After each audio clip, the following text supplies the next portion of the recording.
大家好，歡迎嚟到和你健康 Talk。你哋有冇試過成日都覺得個人好重罪，周身攰又冇精神，又或者成日都覺得消化唔好，容易脹氣啊、濕疹、暗瘡嘅問題又反反覆覆呢？甚至病咗好耐都唔好？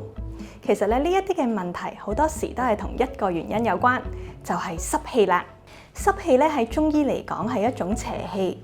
咁點解濕氣咁容易入侵人體嘅呢？原因就有3個。第一係同天氣有關，香港嘅潮濕天氣咧，好容易令到濕氣入侵體內嘅。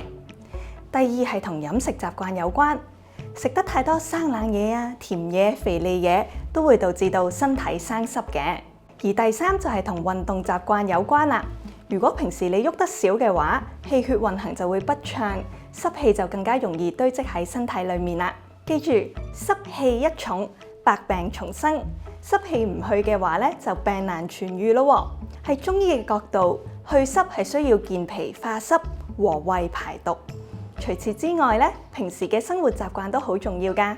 由今日開始，我哋一齊少飲凍嘢，多做運動，濕氣去就自然百病除啦。之後我哋會再深入咁樣講解一下去濕嘅攻略，歡迎繼續 follow 我哋啦。